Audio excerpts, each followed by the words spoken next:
Good morning from Los Angeles. Happy belated 4th. Hope you all did well. Hope you had barbecue. If you didn't drive, you spent it with family because those are precious times we can never get back. But back to business. Markets open. A lot going on. So a few of the issues that I've been talking about to you guys last 2 weeks, the setups, the breakouts, they worked beautifully last week or this week as well, specifically first couple 3 days of the week. So let's take care of quick business. Thank you for the support. Channel is we're almost 1,000 subscribers, which is pretty good for a couple of months. And it's good information. If you do think it is, please share with friends, family. They will learn quite a bit, and they will have some trading ideas that would make them some money. Again, this is not trading advice, investment advice. It's entertainment purposes or educational and informational purposes only. Get that disclaimer out of the way. So please follow me on Twitter. I do put out a lot of good stuff on Twitter. At Sergio Aved. The other thing is I have a website, www.sergioavidian.com. It's a finance website, obviously, and for the consulting stuff that I do on the outside, attached to the finance side of things, such as earnings conference calls and things like that I talk to hedge funds and sell-side analysts before earnings on gig companies specifically, working with startups, getting some competition going for our good old Uber and Lyft. But so I'm going to start sending out, I know I've been saying this for a couple of weeks, but I'm not getting any hits. I mean, I want to get to a certain level of subscriber base in order for me to start sending out newsletters. It's going to be about finance. It's going to be about the Federal Reserve deficits, the US dollar, all the things that I like and I don't like about what's going on. It's free. So there is a subscribe newsletter or to the newsletter box. Just click on it, put your email in. I'm not asking for your phone number or anything else. At the moment, it's going to be a free newsletter. I think it'll get pretty good traction. And so with that said, I'm going to do the usual on Fridays. Welcome to Power Hour. It's going to be basic 4 or 5 topics that I think it's important, that I think you guys should know. And, look, a lot of these things that I talk about are really, really good, water cooler conversation pieces. It's not political. It's my opinion. It's finance-based. I have an econ background, finance background. I know what I'm talking about. I see the tea leaves. I don't like what I'm seeing. It's not about negativity. It's about reality. Okay. So, some people like, some people don't like, there'll be some controversial stuff in there, but, it's my opinion. And my opinion has been pretty good over the last 30 years that I've been doing this. So, with that said, I'll do some topics that are really relevant, specifically on Bitcoin. It really took a dump overnight, over the weekend, actually the long holiday, let's say, and what I think is going on, why I think is going on. Have I changed my opinion on Bitcoin? I just pay attention to Bitcoin because, that is the crypto. It's a little bit of Ethereum, obviously, but the rest of the shit coins or altcoins, I really don't have the time. I mean, I'm dealing with 10,000 stocks as it is. I don't have the time to, do the stock jockey thing. I take positions. I wait for my setups. If it works, it works. If it doesn't, I take my losses, get out, but I make sure I let my winners run. So, again, go subscribe at www.sergioavidian.com. I'm also going to give you guys some news towards the end while I'm answering the Q&A if there's any questions on specific stocks or after I do my watch list and what I'm paying attention to. I found about this new app called, it's like Reddit, but it's in an app format. It's pretty cool. So a lot of you have been asking me, well, Sergio, you're putting your Robinhood account, you tripled your Robinhood account, but we don't know what you're doing, and we want to do what you're doing. Well, I'm like, okay, how do we figure this out, right? So I think I have figured it out. I downloaded the app. I will talk about it, what the app is, and then give you guys actually my screen name on that app, so you guys can go follow me and see my Robinhood positions with a little bit of a delay, though. That's the only downside. But I don't day trade on that. I can't day trade on that account anyway. So then you guys will be able to see my positions if you follow me. It's like a social platform for traders. I'm sure there is a bunch of it, as we know, right? Reddit is like one, and there's a whole bunch of them. Or that you have the Discord and stuff like that. That may come around later. But so support the channel, please. Put a thumbs up on the videos you watch. Share the videos.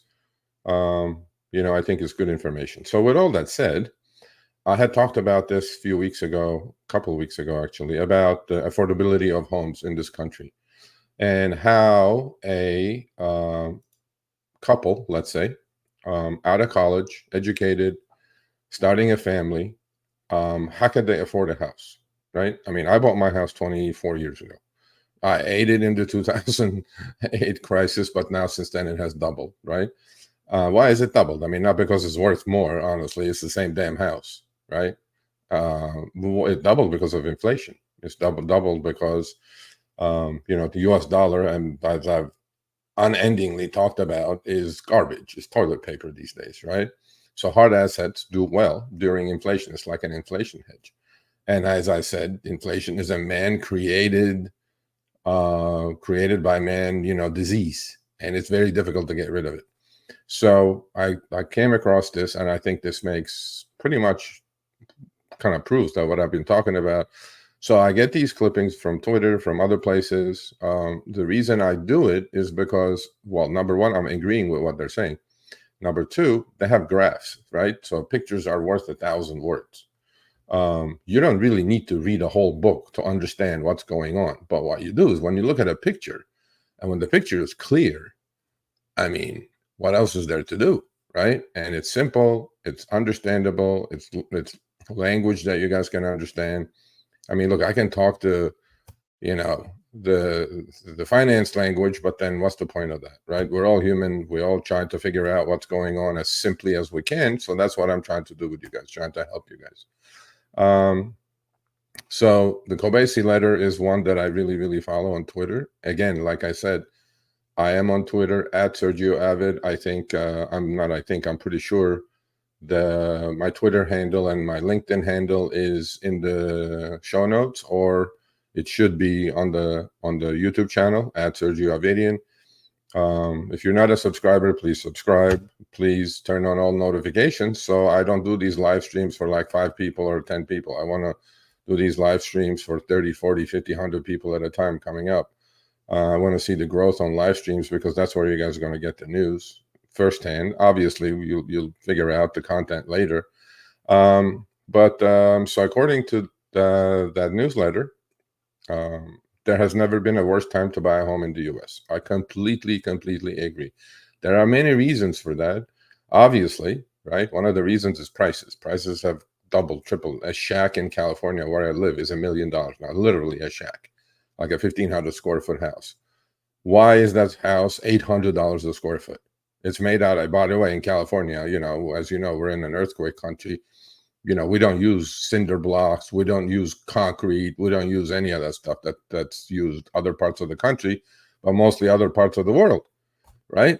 So, I mean, it's made by 2x4s, man. It's a little stucco, a foundation, and some plumbing, and then $800 a square foot. I'm like, why, right?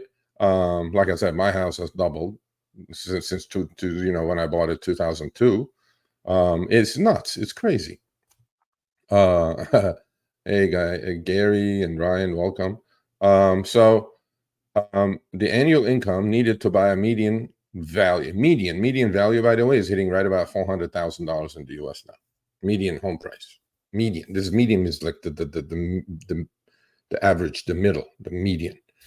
$400,000. Okay, so we talked about that couple that just graduated college. Let's say they get married. Let's say they don't even have kids yet. They're going to buy a starter home. A starter home anywhere in the country, the median price is $400,000. I mean, you put 20% down, that's $80,000 down. Hopefully you have the money. You have two good jobs, because, there's no more hocus pocus loans that I used to do when I had a mortgage company between 2000 2008. We used to do these loans because we weren't allowed to do it. I mean, look, I'm not going to. I'll take the blame for it. You know, People would come to me and say, "Well," I go, "What do you do?" They go, "Well, I'm a gardener," and they go, "Yeah, you're a landscape designer." So we just put in landscape designer, and then it'll just go through and get approved by the Countrywide or Century Financial or Wachovia or Washington Mutual, and then we sell the loan. And basically the test those days before the great financial crisis, the housing crash, was like, I put a mirror in front of your nose. If I see it get cloudy, then I go, "You're living, okay, you get a loan." I mean, that's what it was. We're not there today. We're today a lot more stricter guidelines apply. You got to put 20% down. But the other thing is, when we had 0% interest rates, my mortgage, I refinanced at 3.5 or 3.75 for a third year, right? So now the same mortgage is 7.5. So you have to understand what's happening. Not only the housing prices have gone up, but your monthly payment due to the mortgage rates doubling, due to the Fed's F up, because of them printing so much money, and inflation got out of control. Now they're trying to bring it under, wraps. Well, what happens? They have to raise rates. That's the antidote for killing inflation. And obviously everything we pay interest on, or we have loans on, from car loans to mortgages to, whatever we purchase, major purchases, credit cards, right? I mean, interest rates have gone through the roof. So the carrying cost of that loan is massive, right? But annual income needed to buy a median value home in the U.S. is now $115,000. Let's say you're a husband and wife, both are working, making $60K. You may just qualify for that. But what if one of you loses a job? Then you guys are messed up.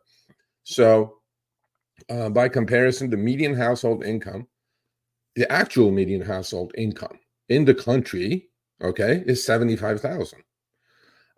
A whopping $40,000 less than required. So how are these people supposed to go qualify for a loan? How are these people supposed to go buy a house?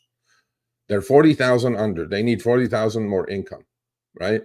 Have their income or have their earnings kept pace with inflation? No, of course not. I mean, who's making double the money they were making a year ago or 2 years ago? Okay, you have a W-2. Has your income doubled? No. Actually, adjusted to inflation, earnings, incomes are down in this country over the last 9-10 years. But the government doesn't talk about that, right? And they just make everything look rosy. I'm like, no, it's not. There's reality, and then there's BS. I just kind of don't like the BS, and then I don't spin things, and that's where we are. So 75,000, a whopping 40,000 less than required. So how do we get that? Where do we get that $40,000? Right? The bank is not going to give you the loan because you need $115,000 just to qualify for a median, home that's $400,000. Forget that part. Right? The price has gone up, has so much, right? You're forced to rent. Well, when you're renting, what has happened to rents? They have doubled. I mean, it just doesn't make sense. None of this is making sense to me. This truly is going to end badly. And then I hope it doesn't end badly while I'm alive. So the gap between income needed to buy a home and annual income has never been larger. Never. Never is a big word, by the way, people. Okay? Never in the history of this country. Yesterday was celebrated, I don't know, what was it, our 225th, anniversary or, birthday of the country. Never is that. Okay? Never. I mean, okay. Even during the housing boom, when I had a mortgage company from 2001 to 2007, the housing boom before the 2008 GFC, Great Financial Crisis, the gap was only 15,000. So then it was out of control, but the gap that's 40,000 now was only 15,000. And we know what happened to housing prices. Now, there's reasons for that. We used to do no income, no asset loans. Nobody did any background check. Nobody cared. Nobody, certified your income. I mean, it was shenanigans, right? But then if I didn't do the loan, somebody else is going to do the loan, so might as well do the loan, right? Or the subprime loans. We know what happened to those adjustable loans. all these things, and which I've done, guilty as charged. But then I kind of knew this was going to happen. But when I saw that in 2008 that the gap was $15,000, I go, this is crazy. Nobody can afford new homes. Nobody's going to be able to buy homes. And if they tighten the credit guidelines or mortgage guidelines on these loans, we're screwed. So I shut the company down, actually merged it with another company, and writing was on the wall. I mean, I talk about it all the time. I had a couple of friends at Countrywide. I said, I'm shorting Countrywide because it's going to go to shit. And sure enough, look what happened to Countrywide. They finally got merged at nothing with Bank of America during TARP, right? But now that 15,000 gap is at 40,000. Think about it, people. This is out of control, unmanageable. And on the other hand, the best period to buy a house was 2012, 2013, when the median income exceeded the required salary by the most over the last 20 years. You want that. You don't want what we just talked about, okay? And here's the graph, right? So now you have the red line with the oval on the right-hand side of the graph. That's income needed to buy a home, okay? All right. And the reality, which is household income, going back to 2006, okay? So the line that's kind of going slowly on an upslope versus, right, now. They look at the gap between the red chart or the red line on the chart versus the actual household income, okay? So household income is at 75,000, but income required is at 115,000. That's that gap you guys are seeing, the $45,000 gap. You see what I'm saying? I mean, pictures are worth 1,000 words. And then, as you guys can see, when household income, when that red line was below household income, then you can afford. Affordability index was high. Now, the affordability index is absolutely in the toilet.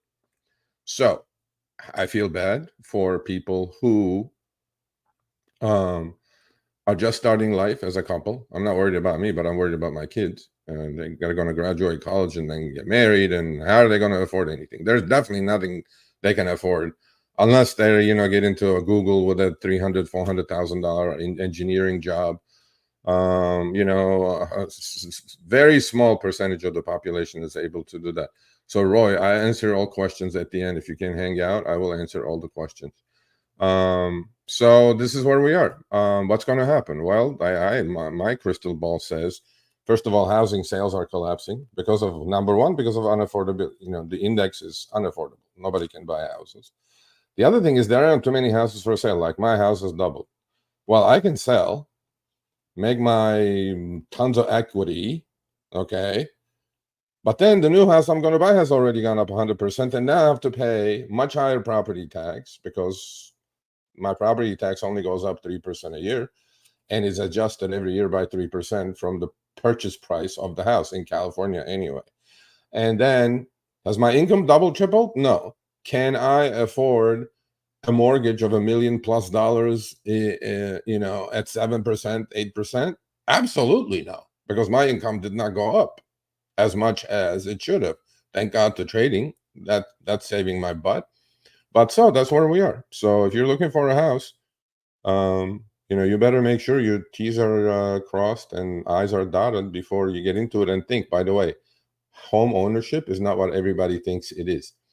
Something always is being fixed in my house, nonstop expense. And the expenses related to the house, homeowner's insurance, doubled easily in my area anyway. Every equipment or my water and power has doubled over the last 3 years. Okay. So just because you bought the home, you have the mortgage, that's not your expenses. You have many, many, many more expenses. Like the other day, stupid to say, our faucet broke in the bathroom. The guy came, charged $300. And I'm going like, well, they used to cost me like 150. So, or if you're going to get a roof done, that doubled. So, home ownership is not what people think it is. But then if you're renting, rents have doubled too. So it's really, really a tough situation. And it's man-made, okay? And unfortunately, That's where we are. So the second thing I want to talk to you guys about is savings, right?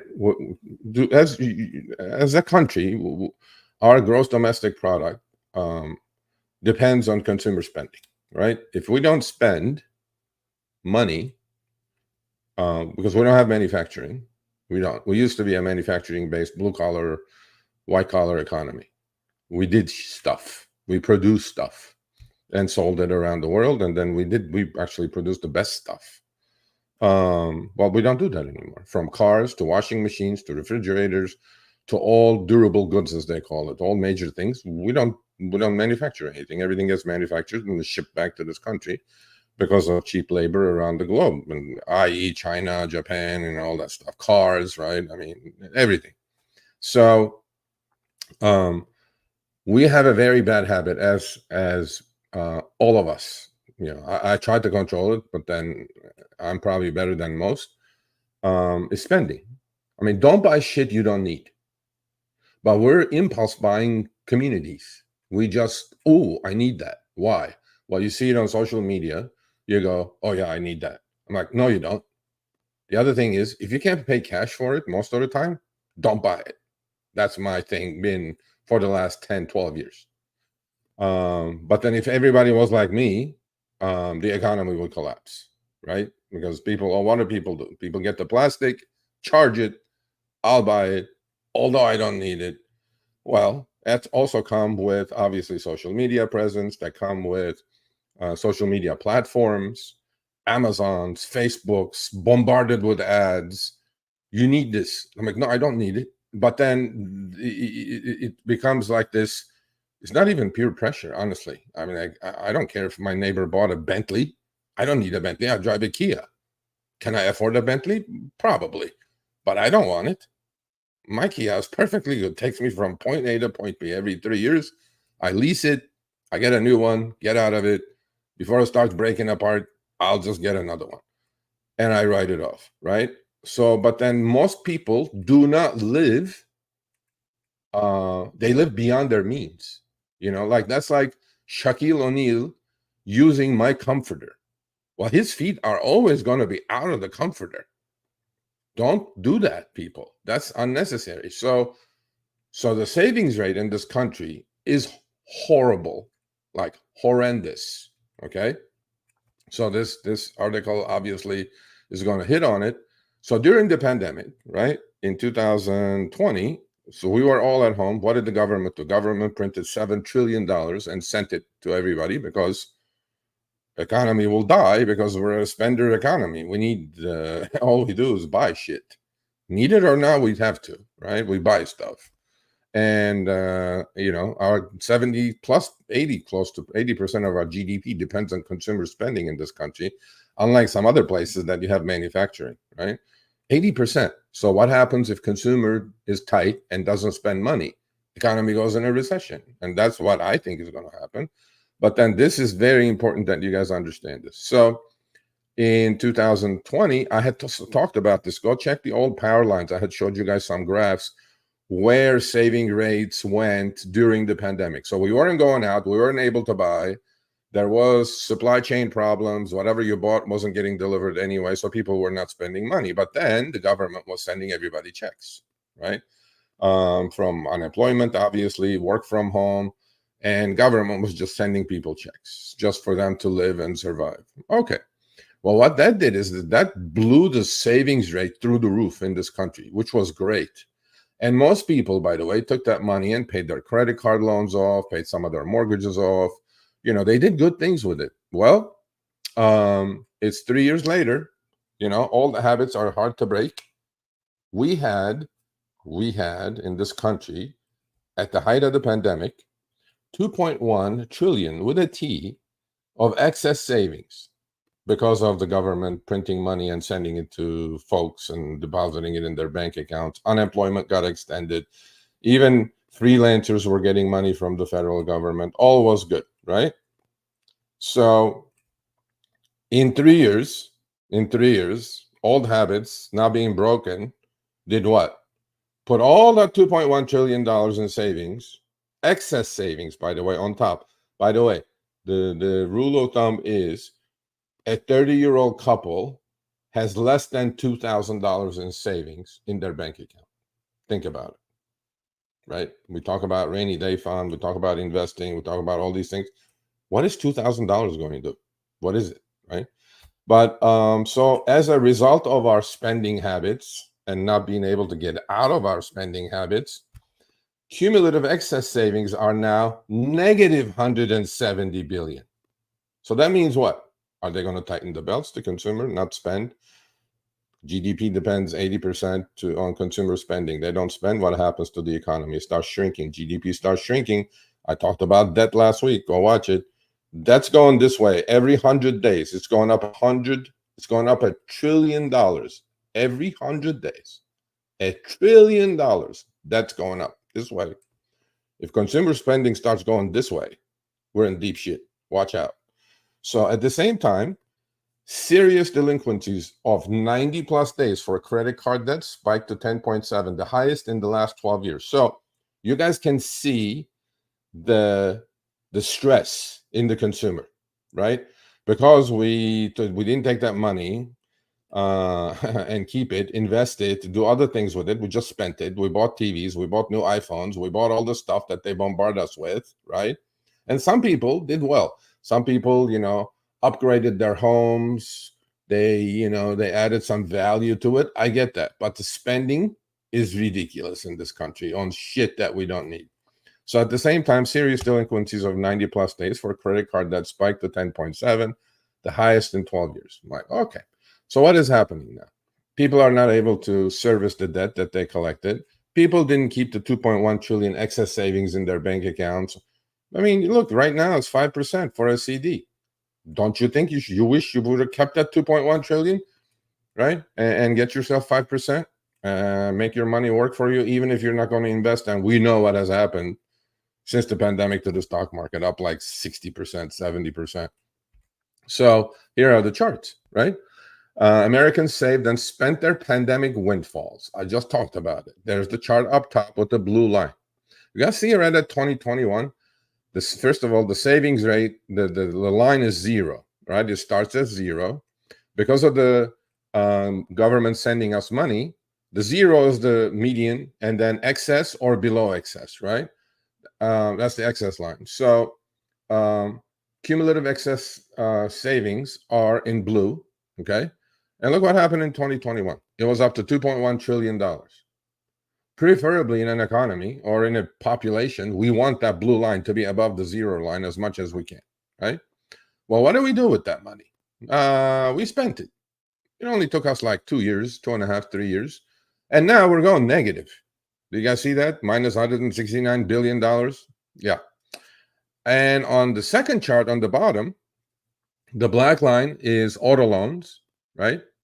And these charts go back to the one on the bottom goes back to 2003, right? And look what happened in 2008, right before the great financial crisis, right? What happened? That black line was going up already, okay? So that's the defaults on auto loans, subprime and any kind of auto loans. And the blue line, the light blue line again, is credit card debt. Share of balances that are 90 plus days delinquent. Look what's happening. Do you guys see what's happening? Savings are going this way, which it shouldn't. And defaults are going this way. Is that a good picture? No. Why can't people run a simple household freaking budget? I don't know. And I don't run my household budget this way. I mean, I like buying things, don't get me wrong. But then I've made up my mind 12 years ago, okay? And that was like right after 2 years after maybe 3 years after the great financial crisis. I go, I'm not going to buy stuff I don't need. And look what's happening. The numbers, the graphs are moving up towards the 2008 great financial area. I mean, auto loans, delinquencies, subprime is actually worse than this chart. This is all auto loans. They're almost back where they were in 2008. The credit card delinquencies are about 10%-ish, 10.7%. During the great financial crisis, it peaked at 13% because unemployment went through the roof, right? And I mean, we got in a recession, massive recession, and we know what happened to the stock market. So people, if you don't have it, don't spend it. Just have some discipline. Okay, it's easy for me to say, but I think that's the best advice I can give you guys. So that's the second topic that we're going to talk about. And the third topic that we're going to talk about is my favorite person on the planet. Well, second favorite. Well, no, he's my favorite person on the planet. Mr. Jay Powell, the chairman of the Federal Reserve. My second one in the administration is Janet Yellen, the Treasury Secretary, right? So Mr. Powell, they do this monthly Fed announcements. What are they going to do with rates? What's the expectation? They come up with it, and then he does a news conference.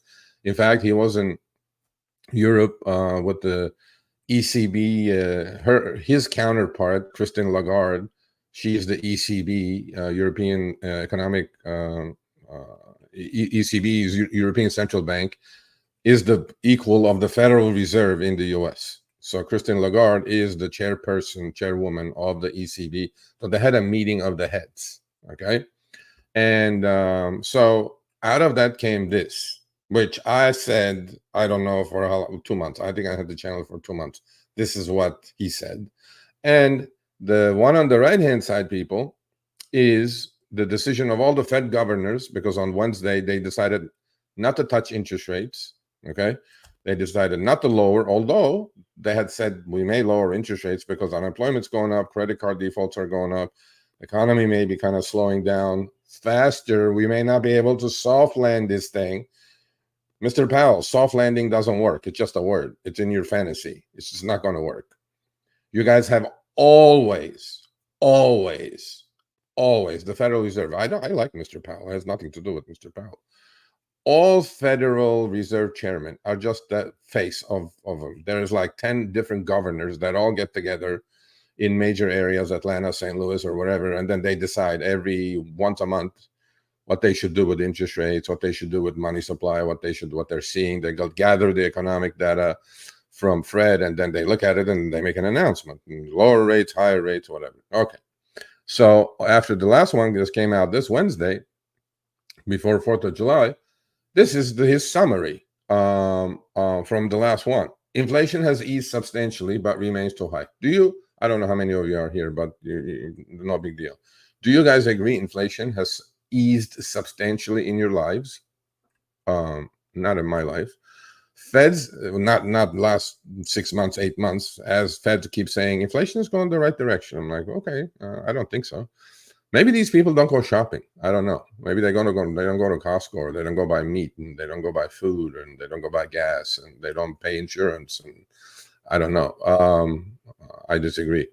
Feds reasserts long-term inflation target of 2%. I'm betting that long-term inflation target of 2% will only be reached if we get into a recession, because people will stop spending money, and that's when you're going to get that 2% target. Otherwise, sayonara to 2% days. That's when they had zero interest rate policy for 10 years. Too long, too low, too long on interest rates, and they created this monster called inflation. Inflation hurts who? Doesn't it hurt the rich? No. I'm not a socialist, by the way. I'm on Wall Street. I'm a capitalist, but this is all man-made. And then the second whammy came by raising interest rates to kill inflation, because that's the antidote for that. It hurts. I mean, it's just a tax. It's an additional tax on the consumer, on the average American. Strong pace of immigration has boosted labor market participation. Now, this part I agree. We know what's happening with our borders, right? Come on in, and these people are staying at 5-star New York hotels, given $6,000 a month stipend, and doing this. I'm not against immigration. I am an immigrant, but I didn't come this way. Okay, so that part, I'm kind of, without going too political, you guys understand what I'm trying to say. The Fed says the unemployment rate remains low. Yeah, it's creeping up. It's about 4.1%. Economic outlook is still uncertain. So let's just talk on both sides of their mouth. And Fed needs greater confidence that inflation is headed to 2%. No, that's not going to happen. The fight against inflation will likely last for years. So how can you say Fed reasserts long-term inflation target of 2%? Fed needs greater confidence that inflation is headed to 2%, but the fight against inflation will likely last for years. I just said that. I never think inflation is going to go to 2% unless the economy tanks. And during the meeting with Christine Lagarde, with the ECB, he said that he does not have a definitive answer as why people are not happy with the economy. I don't know how many of you are here. I don't know. I don't believe the YouTube numbers or StreamYard numbers or whoever's going to watch this later.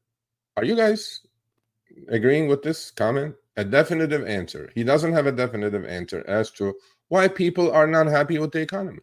I mean, everything is wonderful. The top 1% keeps gathering assets, all the real estate. Rents have gone up through the roof. Affordability is zero, like I talked about, home ownership. Why are you guys unhappy? Aren't you guys making like double, triple of what you guys were making before? These people are so out of touch. And Fed is always behind the curve, and I think they're behind the curve again. He said that all the data that they get is strong. We have an economy growing at a solid pace. Okay, let's see what happens to that. Why is there such a big disconnect between data and reality? Because, Mr. Powell, we cannot eat data. We cannot put data in our tank, okay?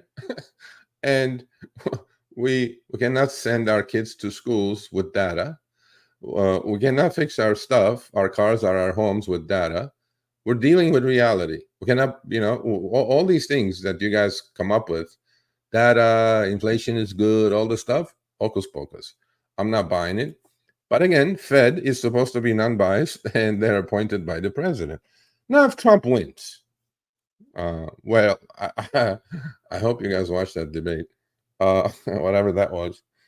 I mean, looks like Trump won the debate. I don't know. I think they're just both senile people. But, his job may be not secure, right? I mean, Trump can say, go F yourself, Jay. And then, so this is July 2nd. So the first one I read was the June 12th. The second one is now I'm reading now is from the July 7th meeting. Okay. The Fed meeting.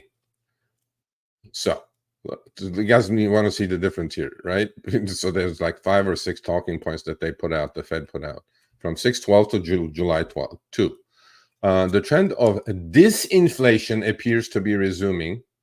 Now, that's as bad as inflation, by the way. Okay. So when they're saying that, they're kind of hinting, okay, we need to start cutting rates.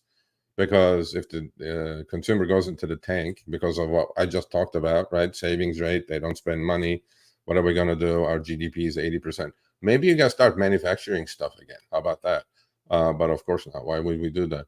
The trend of disinflation, which is the opposite of inflation, appears to be bad. Inflation is bad. Disinflation is bad. They're both bad, people. When disinflation happens, all asset prices crash, including the stock market, by the way. Need to be more confident before reducing rates. This is where they're going to run behind the curve, fall behind the curve.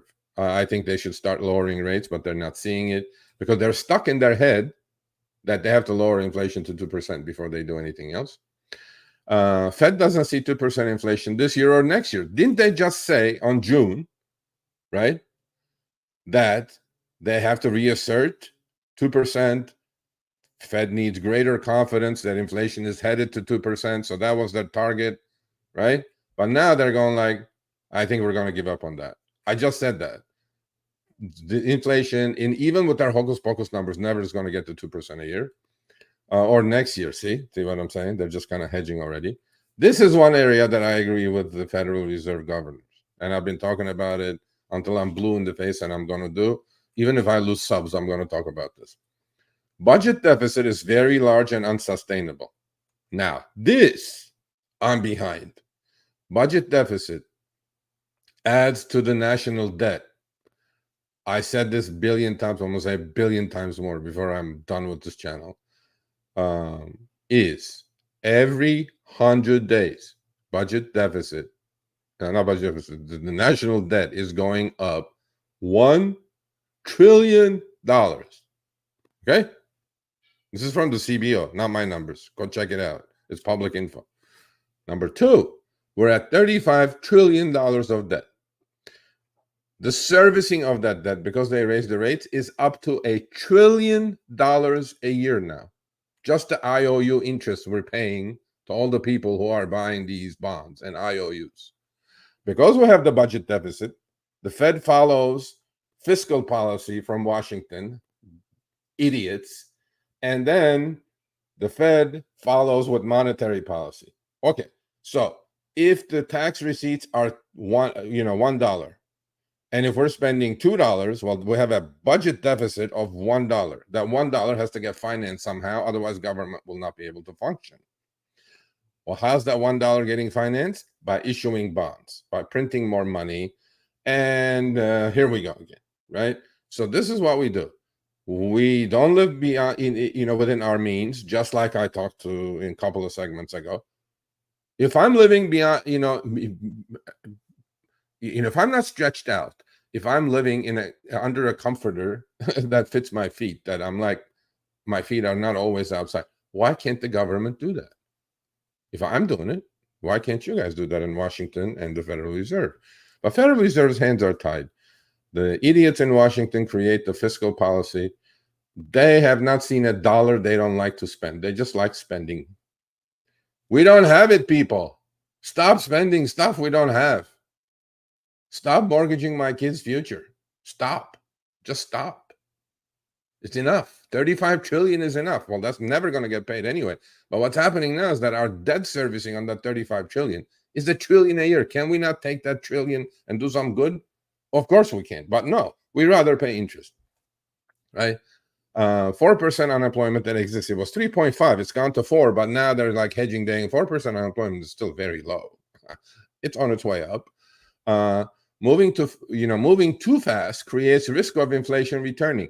Inflation is never going to go away, Fed. It's never going to go away because you printed so much. The definition of inflation is too many dollars chasing too few goods. It's never going to go away, okay? Two is good, but then now you created the animal. Now you're trying to put the genie back in the box by raising interest rates. Not going to happen. And the last one, the Fed needs more data. Of course, you guys need more data. And then I'll go back, finish with this, with his comment, with his question. Fed Chair Powell said he does not have a definitive answer as why American people, are not happy with the economy. Mr. Powell, with all due respect, you need to start spending some of your own money and buy some stuff and figure out the differences of what it was and before. In fact, there was an interview I watched with Janet Yellen, and it was a straight up question. Some reporter asked her, do you go shopping, Miss Yellen? And she goes, yeah, I do my own grocery shopping. Bullshit, I say to that. Imagine the Treasury Secretary doing her own grocery shopping at Albertsons. No. But let's say she does. She goes, I think the prices are about the same as they were 3 years ago. I was like, did you just say that with a straight face, Ms. Yellen? Really?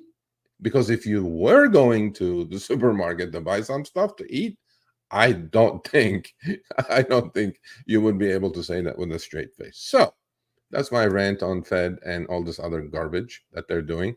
But it will get fixed. But then I'll connect everything now to what I think is going to happen to the stock market. But before that, hot topic, Bitcoin. Now, I'm a huge believer on Bitcoin. It's no buts. The reason is because fiat currency, the US dollar, is garbage, toilet paper.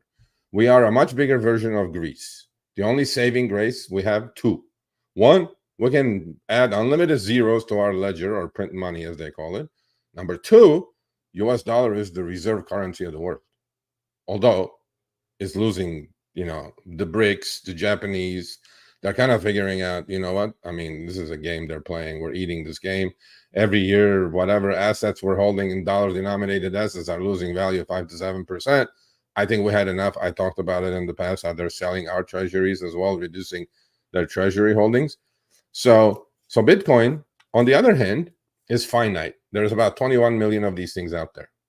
And about 19 million have been already mined. Okay? Now, tomorrow, if somebody comes and says, or Satoshi comes and says, oh, by the way, I just created another 20 million Bitcoin. We're all screwed. All the believers in Bitcoin, specifically Michael Saylor, he'll be bankrupt, of MicroStrategy, who's mortgaging his company with convertible bonds and buying Bitcoin at every price, any price. Largest holder of Bitcoin as a corporate entity. And but I do believe in Bitcoin, right? Because number one, I think it's an inflation hedge because you can't create more of this thing. You just can't. The other coins, I'm not sure. I don't want to talk about it. But Bitcoin, I believe in. I have some Bitcoin. I will add Bitcoin. However, over the weekend and last week, we had like a pretty nasty drawdown, right? Actually, last night I was watching. I actually bought more Bitcoin last night, tiny little bit, on Robinhood actually. So uh, the Bitcoin went from 70,000, which was about, I don't know, 2 weeks ago. I think on the low end, I saw it as low as 53,000. And I was like, wow, okay, we're cracking 58 now. 58 was a low. And as soon as it cracked 58,000, it just dropped solid 10% in about, less than 24 hours. So there are reasons for it. So I want to talk to you guys about what the reasons are and what I think of Bitcoin. Well, at the end, I'll tell you guys if I'm still a believer in Bitcoin, but I think I just said it anyway. So what happens is that, there's a lot of shady people out there, that when they do illegal stuff, specifically in the dark web and stuff like that, they exchange Bitcoins. That's how they want to get paid. Or somebody hacks into something, they take your computer ransom, and they want Bitcoin. They don't want US dollars. They don't want traceability, right? So, but what happens is that on our end as well, actually one of my really closest friends is a US Marshal who goes and confiscates a lot of people's homes, all these Ponzi scheme guys and whatever not. And he tells me, Sergio, we're getting a lot of Bitcoin now. Okay. I'm like, okay, that makes sense. So in order to get the victims to get the money of these Ponzi schemes and victims, how do they get their money? Is the Bitcoin has to be sold and turned into currency, fiat currency of the country. Like in this case, the US and German governments have sent $738 million in Bitcoin to exchanges over the last 2 weeks. So I talked about that actually 2 weeks ago, that there was a massive short position created right at 70,000 at Bitcoin. The reason is the people who knew this was coming, they shorted Bitcoin on the futures market, and then they're profiting from it now, obviously. And I talked about how to short things last week with you guys, irregardless of what the asset class is, right? You sell first, buy back later. So there is a lot more of this story, though. It's not just 738 million that's coming to market. The US government, German government, all the governments who are confiscating Bitcoin after they nail these bad characters have to sell it, right? So that's creating a little bit more selling pressure. But again, once that's absorbed, which it will, because we have the ETFs now, wonderful ETFs by Fidelity, BlackRock, all these massive companies who have created these ETFs, exchange traded funds, that are absorbing the supply. But price obviously will fluctuate. And the other thing that's happening is that, and German and US governments have recently sent 738 million to Bitcoin exchanges, including Coinbase, Bitstamp, Kraken. And Germany makes up about 3/4 of that total, which is deposits spread across 30 different transactions. So they're selling Bitcoin. Well, if it's selling, short term, it's going to create some pressure, right? We talked about that. Don't make it complicated, stupid, right? Keep it simple.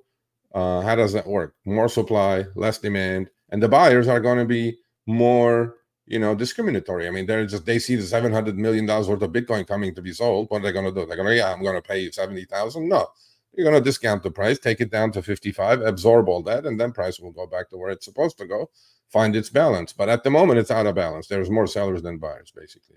While it's unclear whether all the Bitcoin was actually sold, well, it doesn't have to be, but then this is on a ledger. That's why I also love Bitcoin, because every transaction is on the ledger and it's public info, right? You can figure all this out. And the local authorities in Germany had previously seized Bitcoin via various criminal cases, including Pirate Portal Movie 2K. I don't know that about in Germany, but I know it happens quite a bit here. My friend in the Marshal Service, who does go confiscate people's homes and things like that from Ponzi scheme dudes, they do that. So if you were part of that scheme, you're going to get some money now. I'm sure, but the bigger part of this picture that's coming in. And so you look at this chart. I love putting charts for you guys. So because I have a photographic memory. I like looking at pictures more than read stuff. So you guys notice there is these circles on the right-hand side of the chart, okay? And all those circles happened right before Bitcoin price took off, okay? So over the past 2 weeks, Germany has sent 7,828 BTC, Bitcoin, right, to exchanges. That Bitcoin was altogether valued at 496 million. And there was more Bitcoin sent by the US government. Together, this article is kind of saying that, are they trying to pick the top? There is no top. What are they talking about? But if you guys look at those circles, right? The circles happen at a point that supply shows up from government entities, from whoever it is. It's not, these are all government law enforcement agencies who are nailing these people and confiscating their Bitcoin and coming and turning it into cash to return it to their victims, right? So if you guys notice, there was a tiny little circle halfway through the chart, and what happened to the Bitcoin price after that? Oh, it went up. There was a second one, bigger circle with a purple, and then underneath it there was an orange one. That's when Bitcoin kind of went sideways, right? And that's the price at that time was about 25,000, 30,000 level. Of course, it puts pressure on the market. I mean, there's more sellers than buyers, right? And Bitcoin, by the way, is not hundreds of trillions of dollars of float out there, just like just like the US dollar is. So then what happened though? Massive leg up, 30, because once that pressure was released, massive leg up to 30 to 70,000. Now, two bigger circles come into play. US is the orange circle and Germany is the purple circle. They're selling up there. Well, that's why we had a crack on Bitcoin from 70,000 to 53,000. It's about 56,000 now. But there is one more shoe to drop. So if you guys are going to go buy Bitcoin, don't rush until you listen to what I'm trying to say here. So one other thing that actually I'm going to talk about Mt. Gox. Mt. Gox is a bankrupt exchange, right? Just like Coinbase is. And they were, once they went bankrupt, when they went bankrupt, by the way, this case has been going on. It's from Japan, by the way. This case has been going on, I think, since 2016, 8 years. Bitcoin then was $600. Okay, no joke. Now Bitcoin, let's say, is $56,000, $55,000 a coin, right? So throughout all this time, finally, all these people are going to be made whole. How? They're going to be sent their Bitcoin that they thought they lost 8 years later. But when they lost the Bitcoin, I mean, this is one of the few bankruptcies that ends up as a profit, as a massive best investment these people have ever made by investing in or trading in Mt. Gox and going bankrupt, the company going bankrupt. Initially, your thought is, oh my God, my fortune is gone, my money is gone, what am I going to do? But 8 years later, you're getting Bitcoin. Well, then you thought you lost it at $600. Now it's at $55,000. And this is a lot of Bitcoin, by the way. So Mt. Gox doomsday scenario involves Bitcoin Cash, not Bitcoin. I disagree. I think it's both BCH and BCT. So fears that selling pressure from bankruptcy redemptions from the estate of Mt. Gox will drive down the price of Bitcoin is unfounded, says one analyst. But it could be a bearish scenario for Bitcoin Cash. Bitcoin price continues to dip below 60,000. One hit 54,000 last night overnight, with over 200 million in liquidations as the trading day began in Asia. And that's why that happened, by the way, the little dip that you guys are seeing. So the German government selling, US government selling, Mt. Gox, creditors are receiving that Bitcoin and they're selling. In addition to the roughly $9.5 billion in BTC, the former exchange will send back to its customers. So if you're a customer that you thought you lost everything at Mt. Gox, and Bitcoin was 600,000, and let's say you had one single Bitcoin at Mt. Gox, right? Well, it was at 600. You thought you lost 600. Now it's at 56,000. I mean, you're going to get one Bitcoin back. What would you do? Would you sell it? Would you keep it? Well, most people are saying they're going to sell it. That's why the pressure is also coming in. But they're also going to receive Bitcoin Cash, BCH, and on top of BTC. So $9.5 billion compared to what the German government and the US government selling is like 12x. So that's a lot. Now, nobody will know if all that $9.5 billion that's being returned to the Mt. Gox customers are going to be liquidated. I don't think it will. Some people will keep it, but then some people will sell it saying, thank God. And a mistake they did by investing with a company that went bankrupt has turned into be the best investment they have ever made. And one last thing about this Bitcoin, and about the miners, right? I talk about miners. My two favorites actually, was Marathon and CleanSpark. They have the highest hash rates. So this chart caught my eye, which I think, so this is going to make my case about Bitcoin, right? So Bitcoin bottom is near as miners capitulating near FTX. FTX is, Sam Bankman-Fried, who's in jail for 30 years now. And on that bankruptcy, by the way, everybody became also whole and actually more. So, but, know who you're investing with. Miner capitulation levels are now comparable with those at the end of 2022, which was the market bottom after the FTX implosion, okay? So you guys see these two charts, right? The one on the left is at 7.7%. That's the miners are either hedging or selling their Bitcoin, because miners are always producing Bitcoin, right? Through their NVIDIA graphic chip computers, right? And look where we are today. So after each halving, which we just had one in April, like 3 months ago, this happens, okay? So looking at this, looking at the German selling, looking at the US government selling, looking at the Mt. Gox settlement, and people are getting their Bitcoins finally either to liquidate or not, there definitely is a lot of supply that just showed up, right? And the market's adjusting itself to 54,000, 50. Could it go to 50,000? Could it go to 45? It probably could, because it's a volatile market. Anything is possible. But the Bitcoin miner capitulation metrics are approaching the same level as the market bottom following FTX crash in 2022. Daily miner revenue, because there are those two miners that I talked about, MARA is a symbol, and CLSK, CleanSpark, are the best two miners with the highest hash rates. But everybody else that's inefficient is going to go away, right? Either they're going to consolidate or they're going to have to shut down productions because they're unprofitable due to the halving. Daily miner revenue has dropped to 29 million from 79 million following the Bitcoin halving earlier this year. The hash rate has slumped. That's the rate that they mine Bitcoin at, and by 7.7%, as inefficient miners turn off their equipment. So the cream is going to rise to the top, and the shit's going to go away. Looking at this chart, and my conclusion is, like I said, I bought a tiny little Bitcoin on Coinbase. If you do buy Bitcoin, make sure you have a cold wallet and take it out. From Coinbase, I don't think you can, but I bought so little that it didn't make a difference. But from other exchanges, when I do buy, I make sure I buy on exchanges that I can transfer the Bitcoin into my cold wallet. I don't want to leave it on an exchange like these people did at Mt. Gox, and then 7 years later, they're getting money. But then I'm going like, what are the odds, right? I mean, why should I even wait for my money for 7 years? So I'm still a believer in Bitcoin.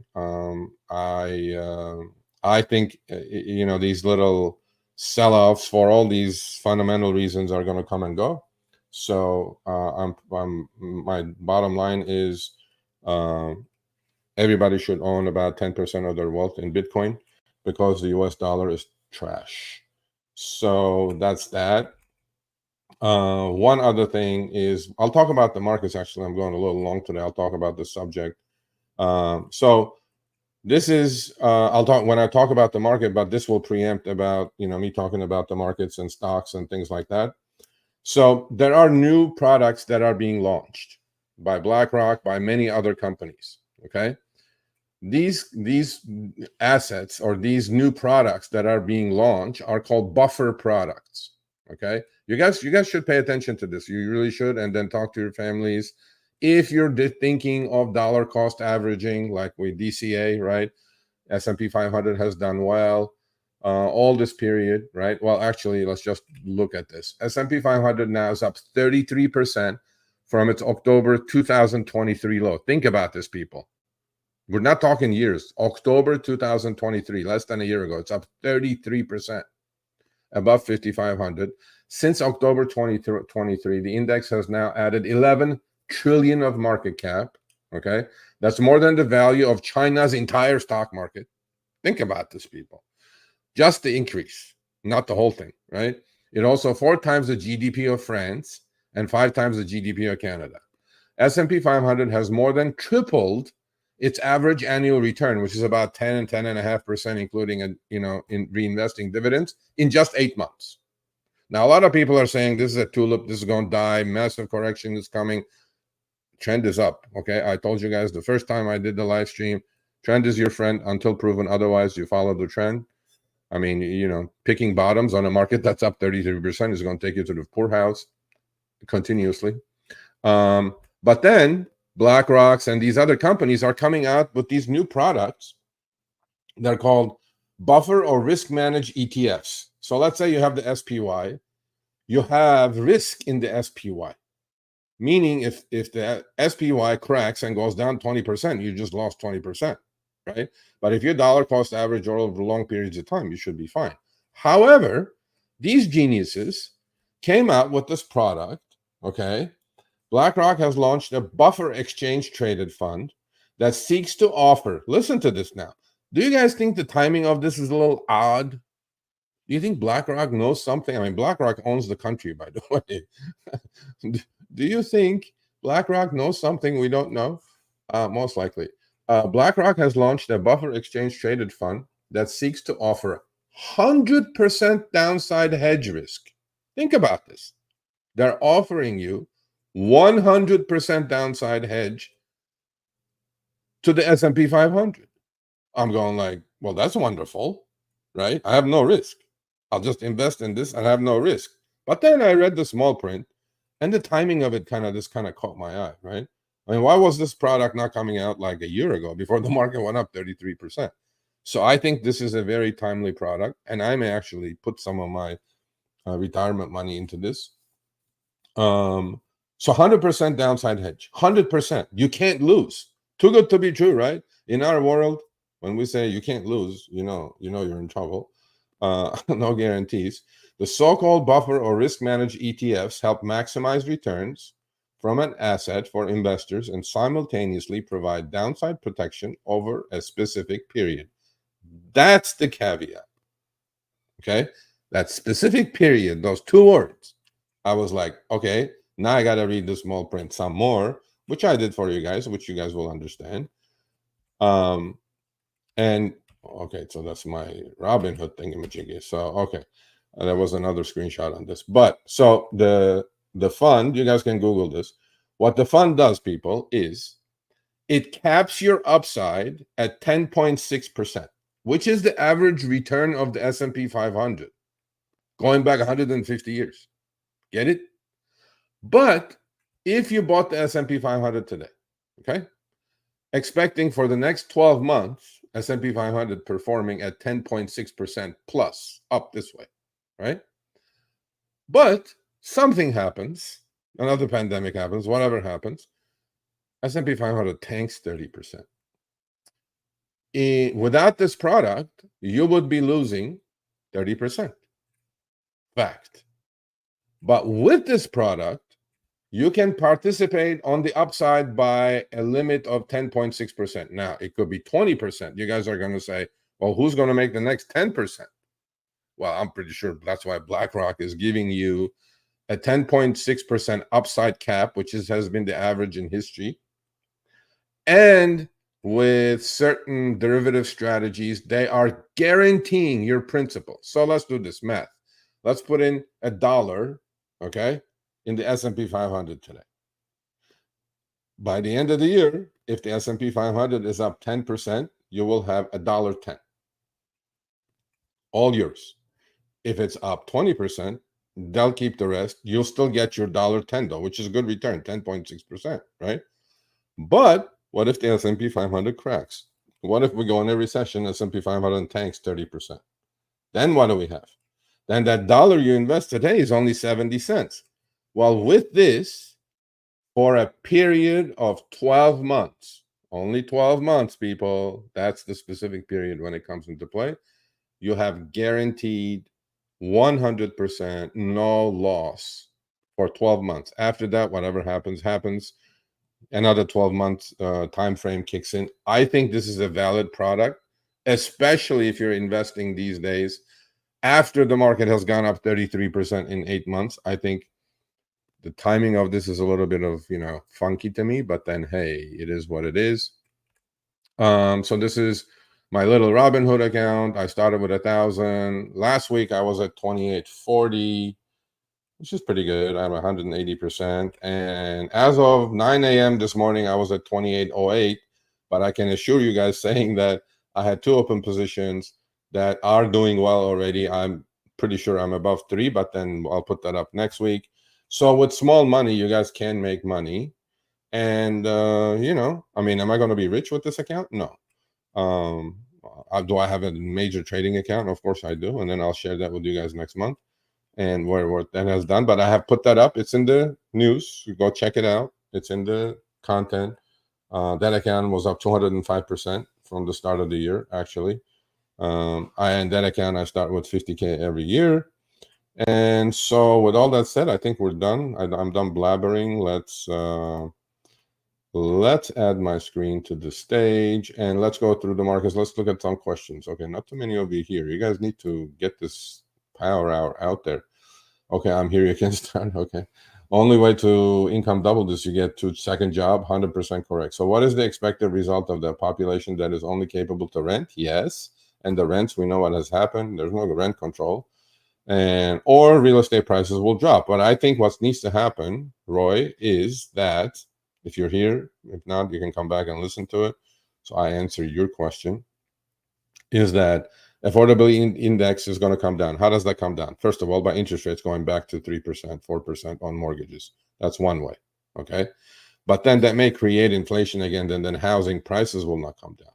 But I think the best of both worlds is that $40,000 income gap to afford a house can come down 2 ways: by rates, mortgage rates coming down, and home prices coming down. I'm not looking to a crash, or I'm not looking to anything else. However, I'm thinking that affordability rate cannot stay the way it is. It's not sustainable.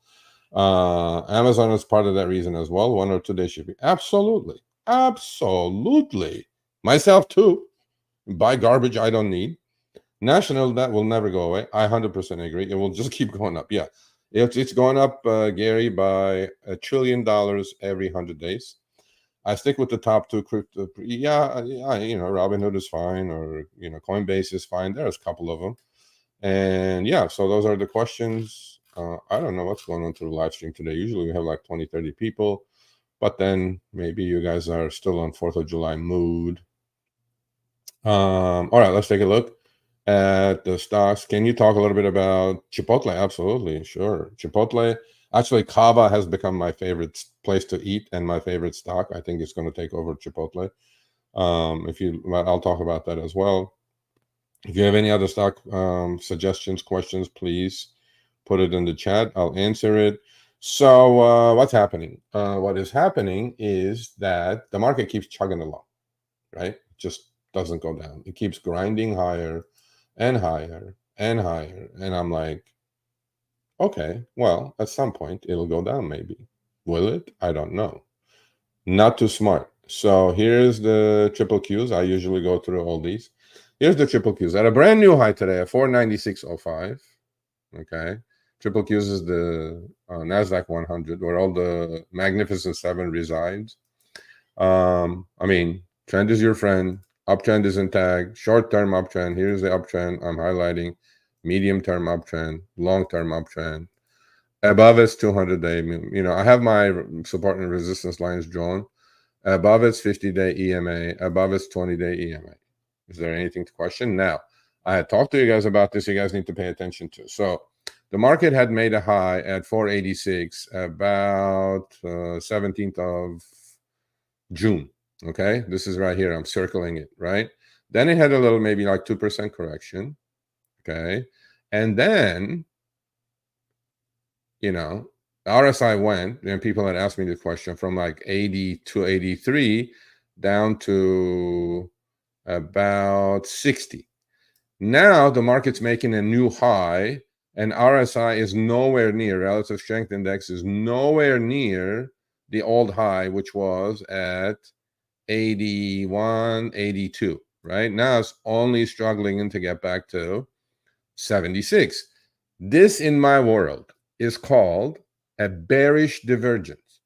The technicals are not getting as strong as before, but the prices keeps making new high. When you see a bearish divergence, you have to be really, really careful of what's going on. Okay, so that's triple Qs. Let's look at a couple of breakout stocks that I talked to you about, and I sure hope you guys jumped on it and made money with me. I also talked about the difference between Russell 2000 and S&P 500. This is the Russell 2000. See, Russell 2000 has done nothing for over a year, just gone sideways. And this is the S&P 500. Look at the difference. Do you guys see the difference? Right? If I take the Russell 2000, which is 2,000 smaller stocks, and put a date right here, let's take the low, because they both bottomed at the same time. So the low on Russell was 162. Today, Russell is, and that date, by the way, was November, let's say November of 2023, right?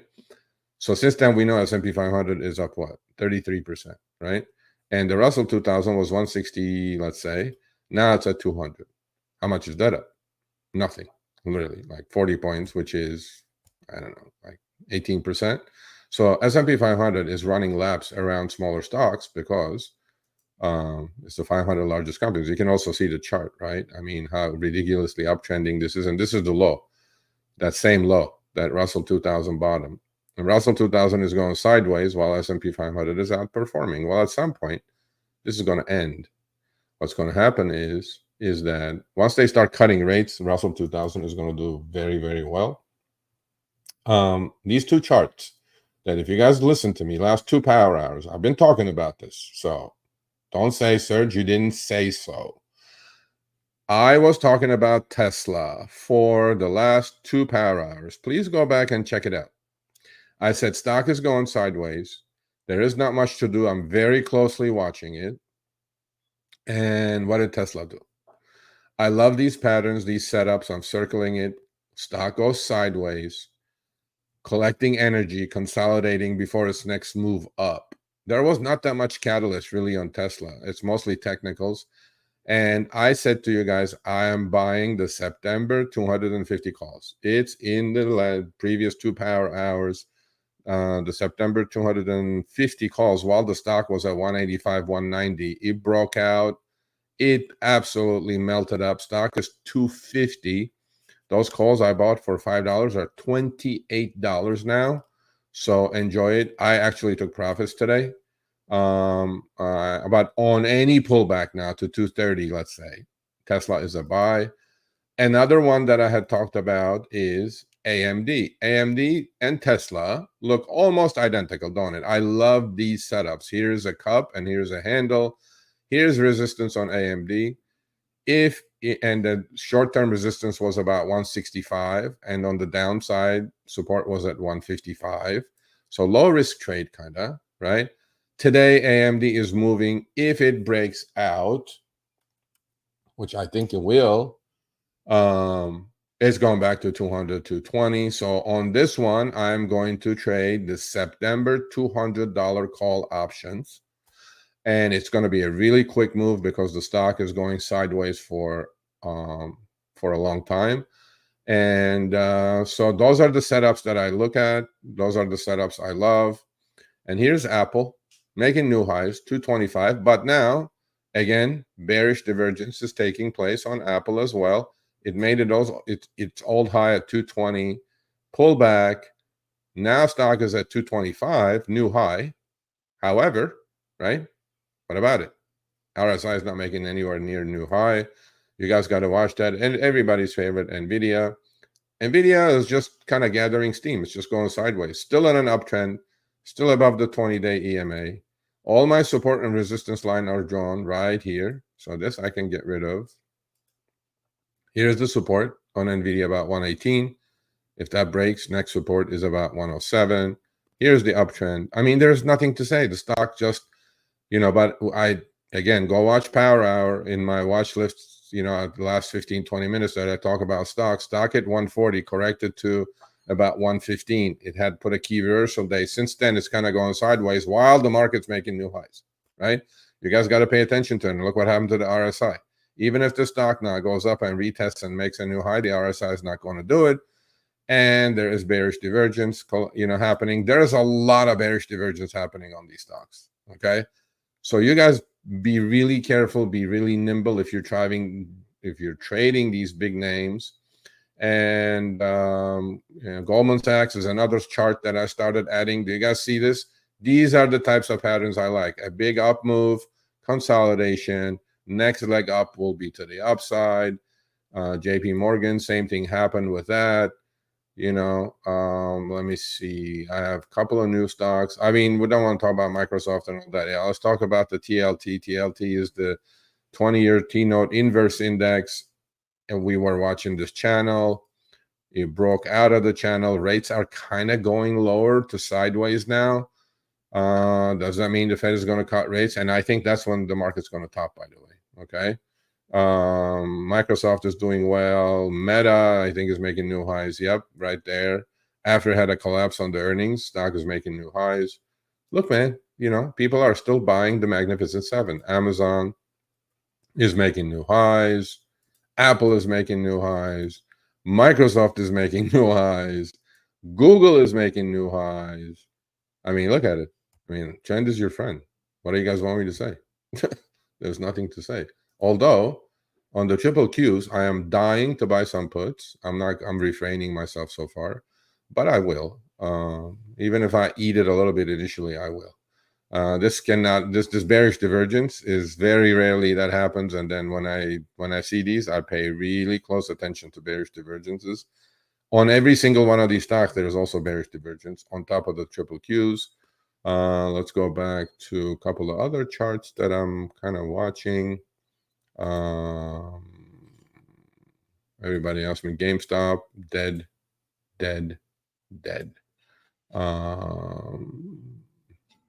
Oh, we were talking about Bitcoin.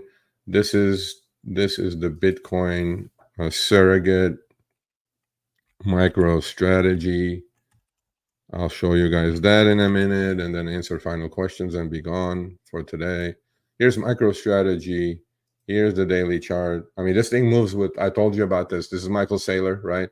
Keeps issuing convertible bonds with less than 1% interest, by the way. But people are buying it. They're all oversubscribed, and he keeps buying, he keeps buying Bitcoin with it. His company, MicroStrategy's books own about 226,000 Bitcoin now. And he's a believer, and I believe what he's saying is true about Bitcoin. I have my support lines drawn about 1,180. I will buy it. Stock was 1,700 when Bitcoin was 67,000-ish. Obviously, Bitcoin pulls back. This pulls back. So this is another surrogate that you guys can deal with. Another one is 2x Bitcoin, which I think you guys pay attention to a little bit. This is called, the symbol is BITX. This is an ETF that's 2 times. So on the downside, you get 2 times the loss. On the upside, you get 2 times the gain. And look what this one did, right? It went from 20 to 60, while Bitcoin went from 30 to 60. So Bitcoin went from 30 to 60, which is 1x, but this thing went from 20 to 60, which is 2x. So it's holding. When it goes down as well. Like today, it's down here when I'm circling at 27. When Bitcoin was at 67,000, it was about 48. Now it's at 27. Now you have to look at, you can trade this as just like Bitcoin, but you will get twice the amount of the bang for your buck on this thing. Okay. A couple other stocks I really, really like. I actually started paying attention to Rivian. It gapped up. Volkswagen put in another EV maker like Tesla. Volkswagen put in $5 billion into the company. I think it's going sideways after a major gap. That was the day that they announced. I think the stock is right at the 200, above the 50, above the 20. Definitely paying attention to Rivian. I'm not in yet, but I'm in Tesla and I took profits. AMD, I told you guys about. Carvana is one of my favorite stocks.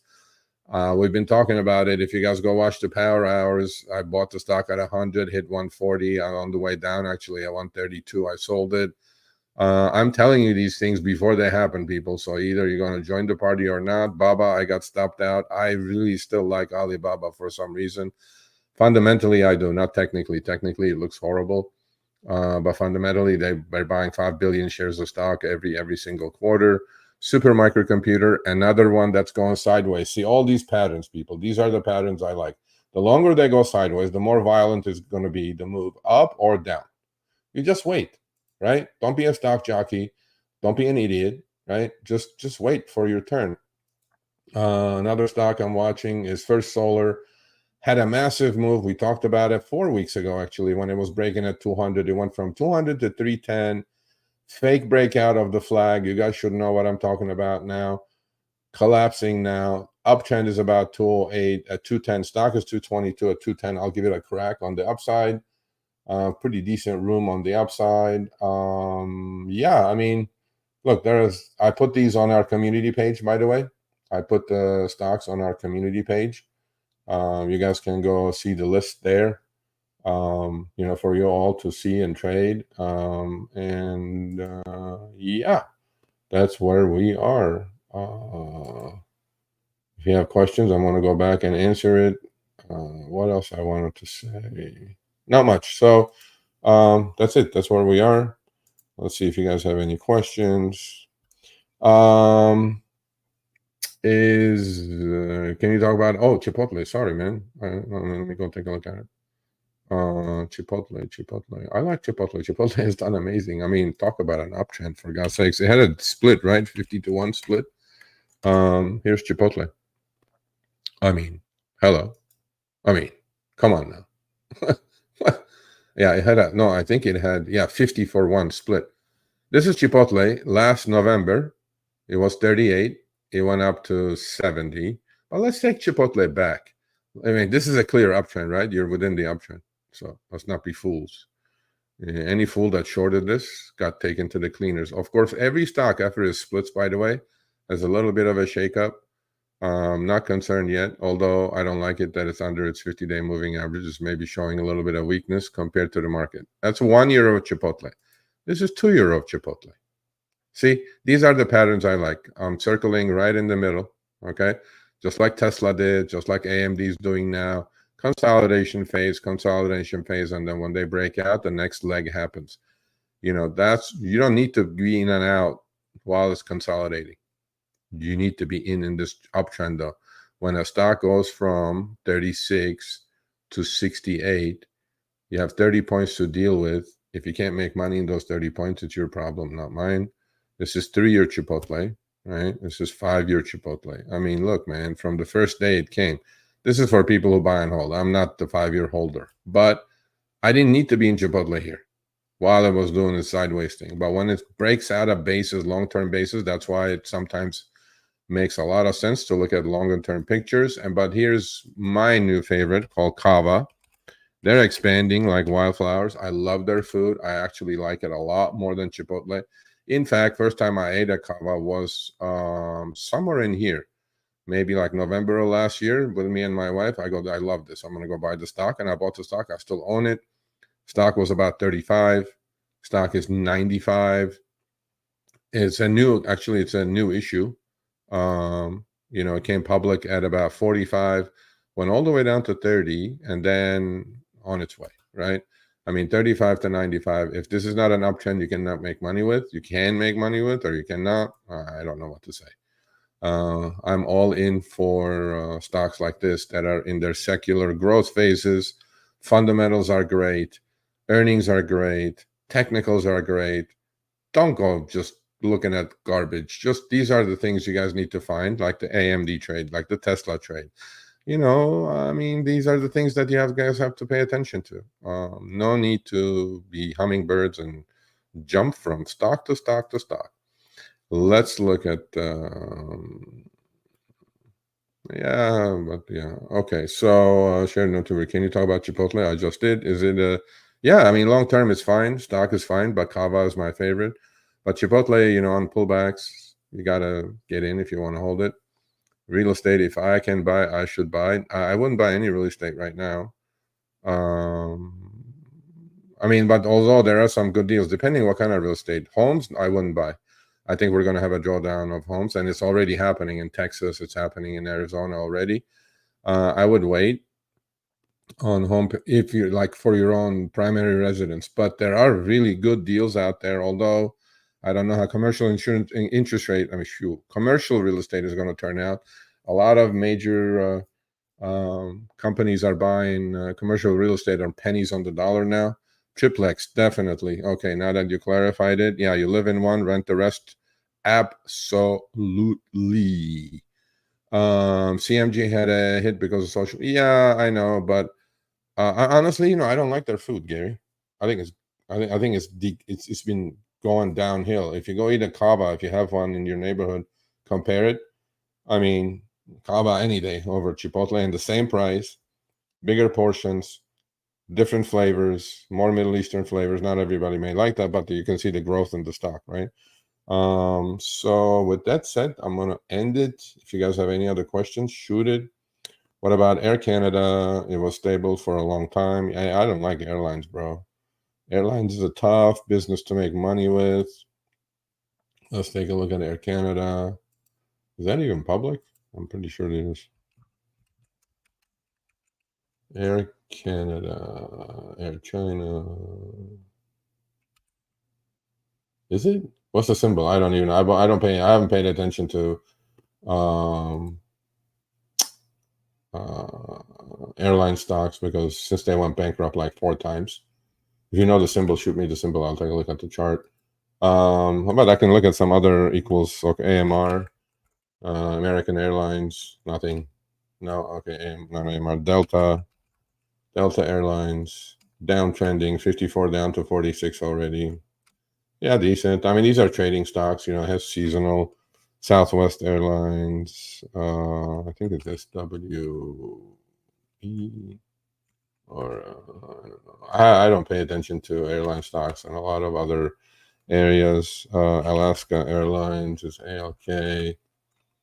Yeah, I mean, look at Chipotle and look at this. Look, why do I even need to be involved? I mean, I don't know. You know, Southwest.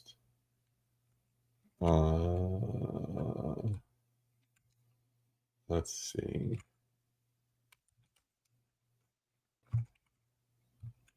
Southwest Air. SWC, I think. I don't even know the symbol. I don't know. But what else? UAL, United Airlines. I mean, what is it? It's like nothing. Like you know what? Let's do this. United Airlines, one of the bigger airlines, right? You can pull it back. Let's see the performance. You guys see, okay? I'm back 3 years. United Airlines is the same price as it's been exactly 3 years ago today. Would you rather be in Nvidia or Chipotle or Google, Apple versus airlines? Garbage business. There's United Airlines. During the pandemic, it crashed. That little swoon is the pandemic. 47 then. Seriously. 10 years go back now. Let's go back 10 years. Let's go back 15 years. Today, United Airlines is 47. 10 years ago, honestly to God, it was like in 2011, it was 47. What, why even mess with it? I mean, seriously. To me, it's like airline. There are groups of stocks that you just don't want to mess with. It's just garbage, honestly. And you just dead money. We call those dead money. You guys know what dead money is? That's dead money right there. Let's see if there's more questions.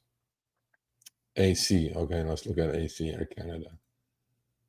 It's going to be just like, I'm pretty sure it's going to be just like Southwest and United. Yeah, there you go. Okay. There's Air Canada. Uh, Associated Capital Group? I don't know. Is that Air Canada? I don't think so. Well, if it's Air Canada, it's Dead Man's EKG. I mean, same thing. I don't know. I'm not making fun. I'm just saying, don't put your money in dead stocks. Move your money around. Let's see if there's a couple other questions. So take a loss and leave. Yeah, if you want. I mean, airlines also have some new laws. Yeah, but nothing's Gary. It's a bad business. It's just like the rideshare business, Gary. It's a very difficult business to make money in. Like an impossible business to make money in. Really, it's just doesn't make any sense. So with that said, much love. Hope you had a great fourth. We will see you guys next Friday on Power Hour. Please tell your friends, put a thumbs up. These are like an hour and a half of information and reading the tea leaves, and told you guys about Tesla, told you about AMD, told you about FSLR, where I'm waiting to buy, told you I'm giving you the trades. I mean, I don't know what else to say. So let's make this popular, like the other show. 500 people watch the other show. I'm okay with 50 people watching this show. Maybe the what do you call that? The notifications is not going out. Chris, are the notifications going out? I don't know. Hopefully, my little Robinhood account will hit 3,500 by next week, and then I can put the gas on it, because I can't do things in that account that I want to do, like buy options. Options are expensive. You want to just make sure that like what am I going to do with buying one option? I mean, in my account, I traded like 50 Tesla options. It's just here, it's just one option. What is that going to do? I don't know. But once I get it up to 3-4 grand, I'll put the gas on that. But anyway, so much love. Be safe. Have a great weekend. And I will see you guys next Friday. Thumbs up. Spread the word. Go to the website. Get the free newsletter. It's going to start going out hopefully middle of July. Otherwise, have a good one. See you next Friday.